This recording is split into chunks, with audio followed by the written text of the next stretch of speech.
Assalamualaikum warahmatullahi wabarakatuh. Perkenalkan, saya Fitra Azuriati dari UIN Suskariau, Fakultas Tarbiyah dan Keguruan, jurusan Manajemen Pendidikan Islam, konsentrasi bimbingan dan konseling.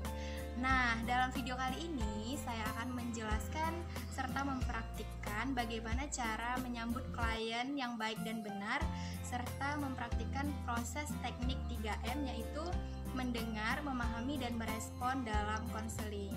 Selamat menyaksikan. Hai teman-teman semua. Nah, dalam melakukan konseling ternyata tidak sembarangan loh teman-teman. Ada beberapa hal yang mesti dilakukan dengan baik dan benar. Misalnya dalam menyambut klien, teknik yang digunakan dalam konseling, serta memperhatikan kontak mata ketika melakukan proses konseling. Dalam menyambut klien, ada beberapa hal yang perlu diperhatikan. Yang pertama, menyambut klien dengan kehangatan dan perilaku yang ceria. Yang kedua, menerima kedatangan klien secara positif sebagaimana adanya. Yang ketiga, tidak memaksa atau menuntut konseli untuk tampil secara tertentu. Kemudian, yang keempat, cara duduk antara klien dan konselor juga diperhatikan loh teman-teman. Jarak duduk antara konselor dan klien kurang lebih sekitar 100 cm.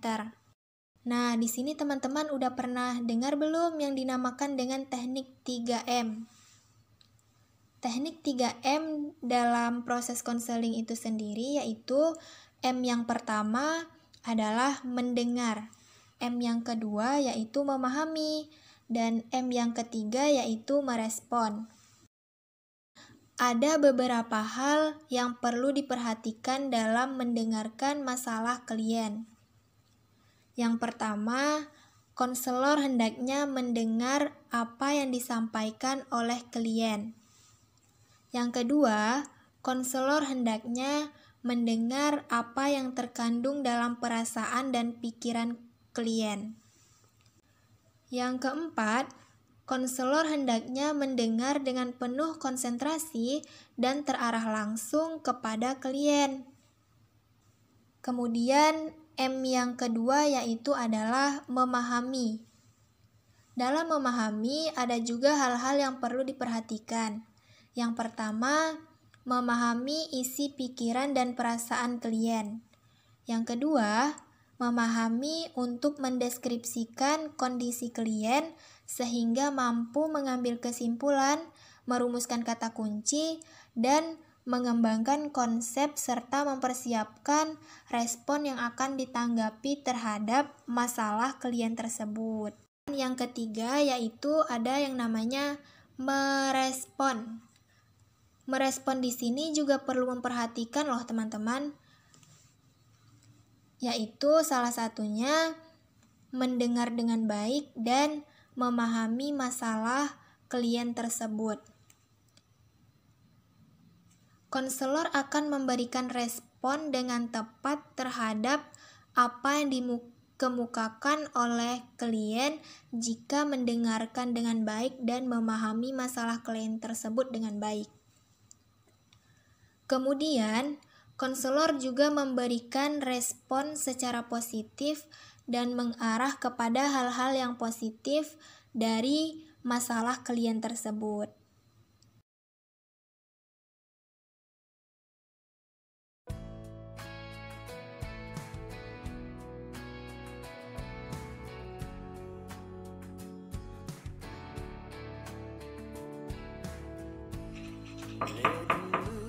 Assalamualaikum.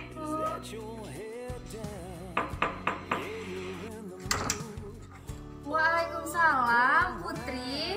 Ayo mari masuk.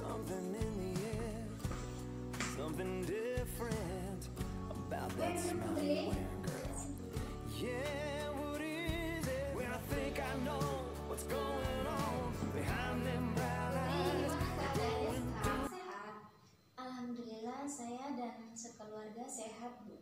Alhamdulillah. Keluarga di kampung? Iya. Putri, gimana sekolahnya? Lancar? Di tahun ini saya baru aja lulus SMA, Bu. Saya ingin melanjutkan kuliah, tapi karena keadaan ekonomi, jadi saya tidak bisa lanjut lagi, Bu. Rencana Putri mau melanjutkan di perguruan tinggi di mana, Nak? Sebenarnya cita-cita saya ingin menjadi dokter dan saya ingin membahagiakan kedua orang tua saya, Bu. Masya Allah, bagus sekali cita-cita dan harapan Putri ingin membahagiakan kedua orang tua, menjadi seorang dokter.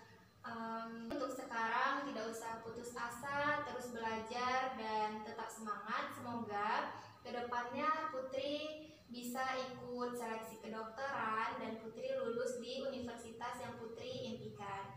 Amin, Bu. Terima kasih doa baiknya. Nah, jadi setelah kita melakukan saling bercerita, berkonseling, gimana perasaan Putri sekarang, Nak? Setelah ini saya merasa lebih tenang, saya merasa lebih plong gitu ya, Bu ya. Kayak gimana ya, selama ini kan beban-beban saya pendam sendiri. Nah, baru sekarang saya curahkan kepada ibu ini. Nah, setelah sekian kita bercerita, Putri pun merasa lega, Putri merasa sedikit berkurang tekanannya. Jadi untuk kelanjutannya, jika Putri sedang mengalami masalah atau beban pikiran, Putri tidak usah sungkan-sungkan untuk datang ke rumah ibu, karena ibu selalu pintu rumah ibu selalu terbuka untuk Putri. Ya, Bu, terima kasih, Bu. Baiklah, Bu, kalau begitu Putri mau pamit, Bu.